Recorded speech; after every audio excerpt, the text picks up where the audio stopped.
ရှေးနှစ်ပေါင်း2200ကျော်ကအိန္ဒိယပြည်ကြီးမှာမော်ရီယာအင်ပါယာကြီးထွန်းကားခဲ့ပါတယ်။မော်ရီယာအင်ပါယာကြီးထွန်းကားခဲ့တဲ့အချိန်မှာမဟာအာသောကမင်းကြီးဟာအလွန်ပဲထင်ရှားလာပါတယ်။ဒေဝနာပိယဓာတိဆိုတဲ့ဘွဲတော်နဲ့နေသူရဲ့ချစ်မြတ်နိုးခြင်းကိုခံရသူရုပ်စင်းအင်ကလှပတင့်တယ်သူလို့အမည်နာမရှိတဲ့အာသောကမင်းကြီးဟာအိန္ဒိယပြည်ကြီးရဲ့အကြီးမားဆုံးသောအင်ပါယာကြီးတစ်ခုရဲ့အေဂရိတ်ဘရင်တစ်ပါးခက်ခဲယွန်တာမကပဲသူဟာထူးခြားပြောင်မြောက်လာတဲ့လူသားဆံမှုနဲ့ကရုဏာတရားရှိတဲ့ဘရင်တစ်ပါးအထက်လည်းထင်ရှားခဲ့ပါတယ်ဒီလိုမျိုးအခြေအနေတွေမရှိခင်ကသူဟာအလွန်ပဲရက်ဆက်ကြမ်းကြုတ်ပြီးကြောက်မက်ဖဲကောင်းလွန်တဲ့အထွာသူ့ရဲ့ဆွေမျိုးတော်တွေကပါသူ့ကိုစနတ်အာသောကဒါမှမဟုတ်ခတ်ထန်ကြမ်းတမ်းလာတဲ့အာသောကလို့ခေါ်ဆိုခဲ့ကြပါတယ်အာသောကဘီရင်ကြီးဟာအာဖဂန်နစ္စတန်မှဒီဘင်္ဂလားအထီးကျပြန့်တဲ့အင်ပါယာကြီးကိုတိုက်ခိုက်သိမ်းပိုက်နိုင်ခဲ့ပေမဲ့ BC 262ခုနှစ်မှာသွေးကြောင်းစီးနွယ်ကလင်ကစစ်တလင်းပြင်မှာလူပေါင်း3သိန်းကျော်သေဆုံးနေတာကိုမျက်မြင်တွေ့မြင်ရတဲ့အခါမှာသူ့ရုပ်စိတ်နှလုံးကိုကြီးမားစွာထိခိုက်ကြေကွဲသွားစေခဲ့ပါတယ်စစ်ပွဲကြီးကြောင့်မိရည်တွေဟာသွေးရောင်လွှမ်းပြီးနှီးရဲသွားခဲ့ပါတယ်အကျွမ်းမင်းအောင်ပွဲကိုရရှိလိုက်တဲ့အဲ့ဒီချိန်မှာပဲကမ္ဘာပေါ်ကဩဇာအကြီးမားဆုံးအင်ပါယာတွေကတစ်ခုဖြစ်တဲ့မော်ရီယာအင်ပါယာဗီစီယန်အေဂရစ်မင်းကြီးဟာကြီးမားတဲ့တမိုင်းရဲ့အချိုးအကွေကြီးတစ်ခုကိုဖြစ်စေမဲ့ဆုံးဖြတ်ချက်တစ်ခုကိုချမှတ်ခဲ့ပါတယ်။သူဟာအဲ့ဒီအချိန်ကစပြီးစစ်ပွဲတွေစီကနေထာဝရကြောခွိုင်းထောက်ခွာတော့ခဲ့ပါတော့တယ်။ဒီလိုမျိုးတိုက်ခိုက်သိမ်းပိုက်မှုတွေကြောင့်သွေးဆွမ်းခဲ့ရတဲ့ဘုရင်ကြီးဟာ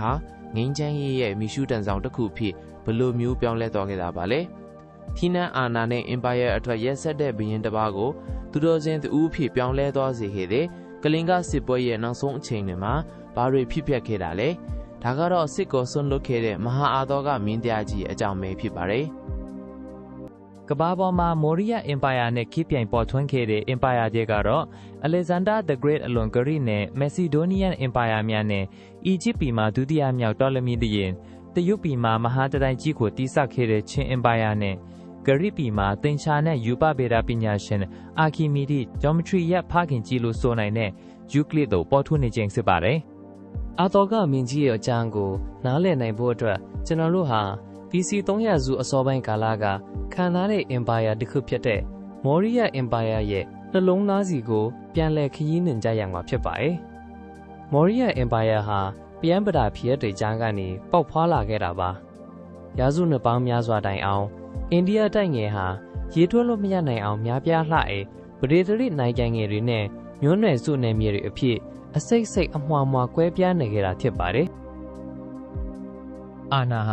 စစ်တီတော်မျိုးနွယ်စုတွေကုံတီအသင်းအဖွဲ့တွေနဲ့ဘာသာရေးခေါင်းဆောင်တွေချာမှာကွဲပြားပြန့်နှံ့နေသေးပါတယ်။ဒီနယ်မြေကိုတစုတစည်းတဲ့ဖြစ်အောင်စီးယုံနိုင်မဲ့အင်အားစုဆိုတာတခုမှမရှိခဲ့ပါဘူး။အိန္ဒိယကိုနိုင်ငံရေးရတသားသေးရှိတဲ့အဖွဲ့အစည်းတစ်ခုအဖြစ်မြင်တဲ့အယူအဆမျိုးတောင်အဲ့ဒီချိန်ကမရှိခဲ့သေးပါဘူး။အဲ့ဒီနောက် BC 326ခုနှစ်မှာတော့ Alexander the Great ဟာပါရှားပြည်ကိုဖျက်ကျော်ပြီးအိန္ဒိယအနောက်မြောက်ပိုင်းအထိခြိတက်လာခဲ့ပါတယ်။သူ့ရဲ့ကျူးကျော်မှုဟာခေတ္တခဏသာကြာမြင့်ခဲ့ပါတယ်။အကြောင်းရင်းကတော့နှစ်ပေါင်းများစွာစစ်တိုက်ခဲ့ရတဲ့သူ့ရဲ့စစ်တပ်ဟာပုံကန်ခဲကြပြီးအိန္ဒိယတိုင်းငယ်ရဲ့မတိရသေးတဲ့နရှမ်းရအရက်ဒီစီကိုဆက်လက်ခြိတက်ကိုဂင်းဆန်ခဲ့ကြလို့ပဲဖြစ်ပါတယ်။အလီဇန်ဒာရဲ့ကျူးကျော်မှုဟာခဏတာများသာဖြစ်ပေမဲ့တရားမှုမှာအလွန်ပင်ကြီးမားနှဆိုင်ခဲ့ပြီးရခိုင်နိုင်ငံရေးစနစ်ထောင်တွေကိုပြိုကွဲစေခဲ့ပြီးတရှိပြီးသားပြည်နိုင်ငံများကိုမတီမငြိမ်ဖြစ်စေခဲ့ကရာစုနှစ်ပေါင်းများစွာကြာရှည်မဲ့ဂရိတက်စခန်းတွေနဲ့ Hellenistic ရေစည်းမှုလွှမ်းမိုးမှုများကိုခြံရည်ထားခဲ့ပါတယ်။ BC 323မှာမဟာအလက်ဆန်ဒါကွယ်လွန်ပြီးရနောက်သူ့ရဲ့စစ်ဗိုလ်ချုပ်တွေဟာအနောက်ဘက်ကိုပြင်းလည်ဆုတ်ခွာသွားကြတဲ့အခါ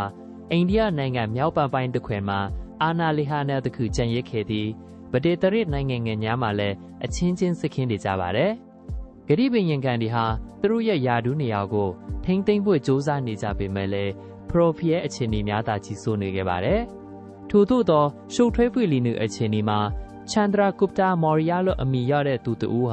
ာမော်ရီယာအင်ပါယာရဲ့ရာဇဝင်ကိုစတင်အစပြုပြီးခဲ့ပါတယ်။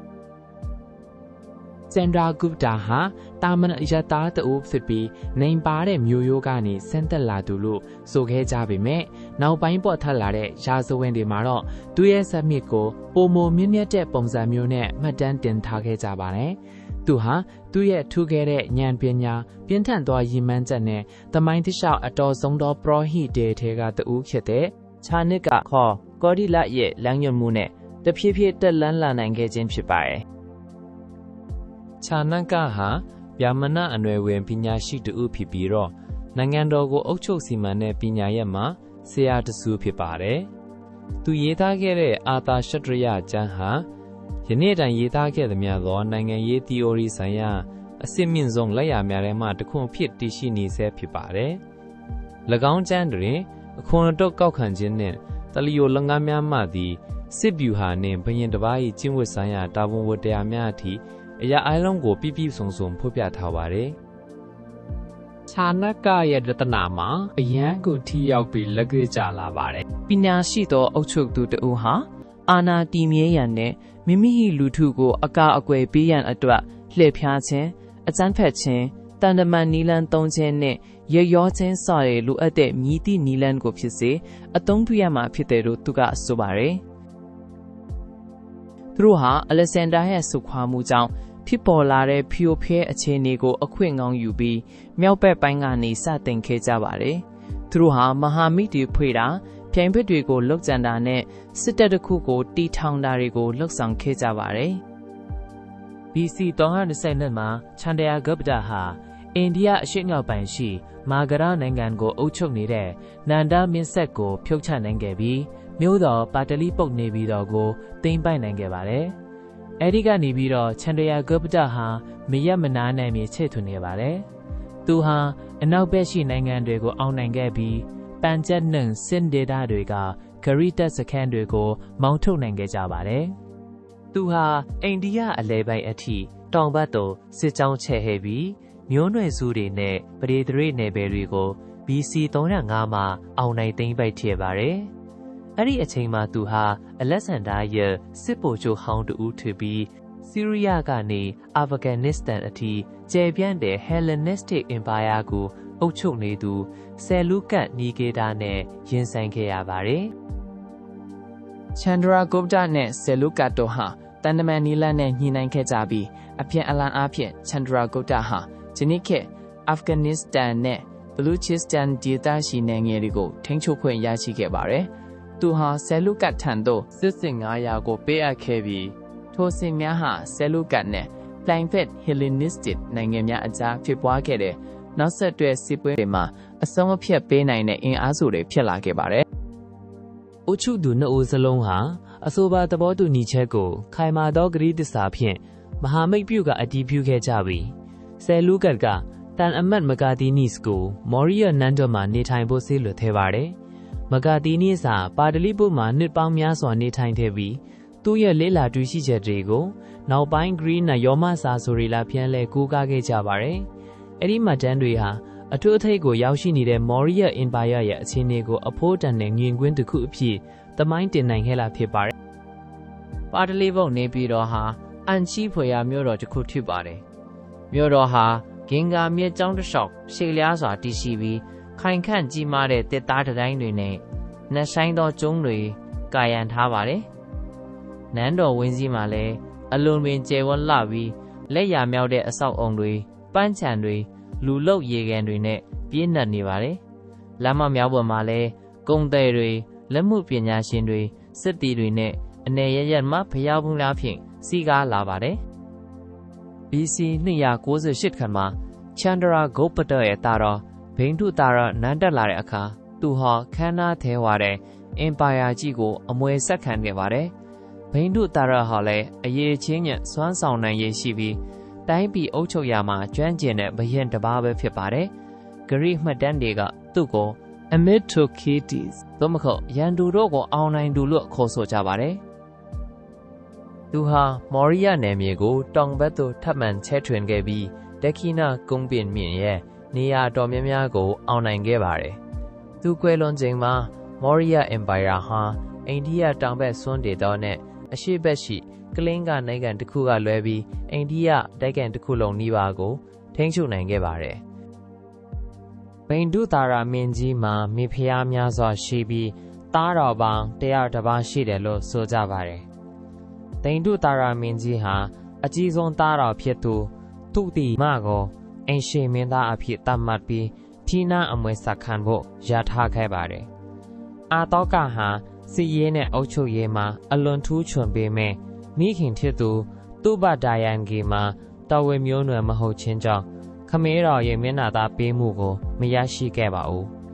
သို့သောအာတောကမှာခြံနက်ကအမတ်ရဲ့ချက်မြတ်တဲ့တပည့်အမတ်ကြီးယာထဂုတ်တရဲ့ထောက်ခံမှုအပြည့်အဝရှိနေခဲ့ပါတယ်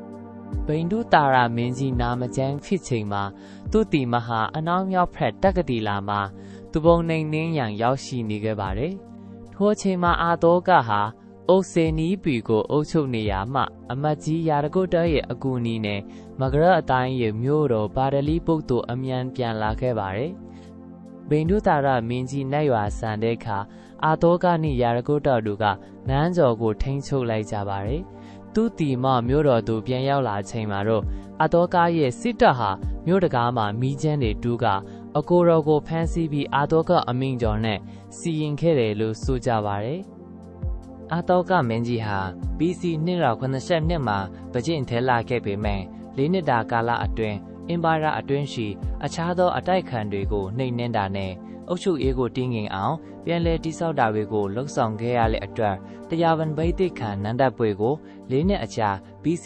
1968မှာသာကျင်းပနိုင်ခဲ့ပါတယ်။အာတောကမင်းကြီးသိမ်းပိုက်ဖို့ကြံရှိနေတဲ့ကလင်ကနိုင်ငံဟာယနေ့ခေတ်အော်ရတာပြည်နယ်မှာတည်ရှိပြီးပင်လယ်ကမ်းရိုးတန်းရှိတဲ့အတွက်အရှိတောင်အာရှနဲ့ကုန်သွယ်ဖို့အတွက်အခြားခြားကြပါတယ်။အဲ့ဒီဒေသကိုမထိန်းချုပ်နိုင်ရင်မော်ရီယာအင်ပါယာရဲ့ကုန်သွယ်ရေးလမ်းကြောင်းတွေပိတ်ဆို့ခံရနိုင်ပါတယ်။အာတောကရဲ့ဘိုးဘေးတွေဖြစ်တဲ့စတန်ကုသမော်ရီယာနဲ့ဘိန္ဒူတာရမင်းတို့ဟာကလင်ကကိုတိုက်ခိုက်ခဲ့ဘူးပဲနဲ့လုံးဝသိမ်းပိုက်နိုင်ခြင်းမရှိခဲ့ပါဘူး။အာတောကမင်းကြီးဟာအိန္ဒိယတိုင်းငယ်တစ်ခုလုံးကိုသိမ်းပိုက်အုပ်ချုပ်လို့ရသလားအညံ့မခံပဲလွတ်လပ်စွာတည်ရှိနေတဲ့ကလင်ကကိုစစ်ချင်ညာခဲ့တာဖြစ်ပါတယ်။ကလင်ကသားတွေဟာသူတို့ရဲ့လွတ်လပ်မှုကိုအလွန်မြတ်နိုးကြပြီးအာတောကမင်းရဲ့ဩဇာကိုနာခံဖို့ညှင်းဆန်ခဲ့ပါတယ်။ဒါကြောင့်ပဲအာတောကမင်းကြီးဟာအင်ဟာသုံးပြီးတိုက်ခိုက်ဖို့ဆုံးဖြတ်ခဲ့တာဖြစ်ပါတယ်။ကလင်ကစစ်ပွဲဟာအလွန်ပဲပြင်းထန်လာတဲ့စစ်ပွဲကြီးဖြစ်ပါတယ်။ကလင်ကသားတွေဟာအသက်ကိုပဓာနမထားပဲခုခံခဲ့ကြသလိုအတိုးကရဲ့စစ်တပ်ကလည်းအပြတ်အသက်ချေမှုန်းခဲ့ပါတယ်။စစ်ပွဲပြီးမှတော့လူပေါင်း3သိန်းခွဲခန့်ဖမ်းဆီးခေါ်ဆောင်ခံရပြီးလူပေါင်း3သိန်းကျော်ဟာစစ်မြေပြင်မှာကြာရှုံးခဲ့ရပါတယ်။တရားမိဟာတေဆုံးသူတွေရဲ့သွေးတွေကြောင့်หนีရဲသွားခဲ့တယ်လို့တမိုင်းမှတ်တမ်းတွေကဆိုပါတယ်။အောင်နိုင်သူအဖြစ်စစ်မြေပြင်ကိုလှည့်ကြည့်တဲ့အခါအတော်ကမင်းကြီးဟာဝမ်းမြောက်ခြင်းထက်နောင်တနဲ့ထိတ်လန့်မှုကိုသာခံစားခဲ့ရပါတယ်။ငါဘာတွေလွတ်ခဲ့မိတာလဲဆိုတဲ့အတွေးနဲ့အတူဆက်လက်နက်တွေကိုဆွန့်လွတ်ဖို့ဆုံးဖြတ်ခဲ့ပါတယ်။အရှင်နိဂရောရတာမဏီလေးရဲ့ငြိမ်းချမ်းတဲ့တရားစကားတွေကြောင့်လဲသူဟာရက်ဆက်တဲ့ချနာတောကအဖြစ်ကနေဓမ္မတောကအဖြစ်သို့ပြောင်းလဲသွားခဲ့ပါတယ်။ထိုချိန်ကစတင်ပြီးနိုင်ရွာမစံမီအထီအာတောကမင်းကြီးဟာဓမ္မအောင်နိုင်ခြင်းလမ်းစဉ်ကိုသာရှောင်လန်းခဲ့ပါတော့တယ်။ဂေါတမမြတ်စွာဘုရားရှင်ရဲ့တတ်တော်တွေကိုဌာပနာပြီးတနိုင်ငံလုံးမှာစေတီပေါင်း74,000တဲ့ကျောင်းတော်ပေါင်း74,000ကိုတည်ထားခဲ့ပါတယ်။တတိယအကြိမ်သံဃာယနာကိုလည်းအောင်မြင်စွာတင်နိုင်ခဲ့ပါတယ်။မိမိရဲ့သားတော်မဟိန်တားနဲ့သမီးတော်သူမိတာတို့ကိုသာသနာ့ဘောင်ဝင်စေပြီးဒီဟိုကျွန်းအထိစေလွတ်ကသာသနာပြုစေခဲ့တယ်လို့ဝီလန်နဲ့ဂရီနိုင်ငံတွေချီလဲငင်းချင်ရဲ့တန်တမန်တွေစေလွတ်ခဲ့ပါတယ်။နေရာအနှံ့မှာကြောက်စာတိုင်တွေစိုက်ထူပြီးလူနဲ့တရီစံတွေအတွက်စေယုံတွေစောက်ပေးခဲ့ပါတယ်။ခီးသွားတွေနားခိုးဖို့လမ်းဖေးဝရမှာတစ်ပံတွေစိုက်ပြီးရေခမ်းတွေရေတွင်းတွေကိုလည်းတူးဖို့ပေးခဲ့ပါတယ်။အာတောကမင်းကြီးဟာ BC 232ခုခန့်မှာနတ်ရွာဇန်ခဲ့ပါတယ်။သူဟာစုစုပေါင်းနန်းသက်38နှစ်ခန့်ကြာအောင်အင်ပါယာကြီးကိုအုပ်ချုပ်ခဲ့တာဖြစ်ပါတယ်။သူကွယ်လွန်ပြီးနောက်မှာတော့မော်ရီယာအင်ပါယာဟာတဖြည်းဖြည်းအင်အားချိနေလာပြီးပြိုကွဲပျက်စီးသွားခဲ့ပါတယ်။အာတောကမင်းကြီးဟာကမ္ဘာပေါ်မှာကျယ်ပြန့်တဲ့နယ်မြေကိုစိုးမိုးနိုင်ခဲ့တဲ့ဘုရင်ကြီးတစ်ပါးဖြစ်ခဲ့ပေမဲ့ဓာလနနဲ့ရရှိတဲ့အောင်နိုင်မှုဟာကြေကွဲဝါနေခြင်းကိုသာပေးစွမ်းနိုင်ကြောင်းကလင်ကစစ်ကွဲကနေသင်ခန်းစာရရှိခဲ့ပါတယ်။ထိတ်ကဝိဇယနယ်မြေအောင်နိုင်ခြင်းထက်ဓမ္မဝိဇယတရားဖြင့်အောင်နိုင်ခြင်းကသာလျှင်လူတို့ရဲ့နှလုံးသားကိုထာဝရစိုးမိုးနိုင်ပြီးစစ်မှန်သောငြိမ်းချမ်းရေးကိုပေးစွမ်းနိုင်ကြောင်းသူရဲ့တမိုင်းကသက်သေပြသွားခဲ့ပါတယ်။ရက်ဆက်ကျမ်းကျွတ်ကစန္ဒာတော်ကမှကြီးညိုခွဲရာဓမ္မတော်ကဖြစ်လာခြင်းဟာမြင်မြပင်မှားယွင်းခဲ့ပါစေတရားဓမ္မ၏အဆုံးအမနဲ့နောင်တတရားရှိရင်အကောင်းဆုံးသောလူသားအဖြစ်သို့ ပြောင်းလဲနိုင်တယ်ဆိုတဲ့အသည့်ကိုရရှိစေခဲ့ပါတယ်။ယနေ့ခေတ်ကျွန်တော်တို့နိုင်ငံနဲ့အရှေ့တောင်အာရှနိုင်ငံတွေမှာဗုဒ္ဓဘာသာထွန်းကားနေခြင်းဟာအာတောကမင်းကြီးခေါ်တိရိဓမ္မတောကမင်းကြီးရဲ့သာသနာပြုပေးခဲ့ခြင်းကနေထွက်ပေါ်လာတဲ့ရလဒ်တွေလို့လည်းဆိုနိုင်ပါတယ်။သူတည်ထားခဲ့တဲ့ဇေဒီပထိုးတွေနဲ့ကြောက်စာတိုင်တွေဟာတမိုင်းကိုတတ်တဲ့ထူယုံတင်မကားပဲဗုဒ္ဓရဲ့အဆုံးအမများကိုကဘာတီသူရမတယောက်ပြက်အောင်ထိမ့်သိမ့်ပေးခဲ့တဲ့သာသနာအမွေအနှစ်များထားရှိခဲ့တာဖြစ်ကြောင်းတင်ဆက်လိုက်ရပါတယ်ခင်ဗျာ။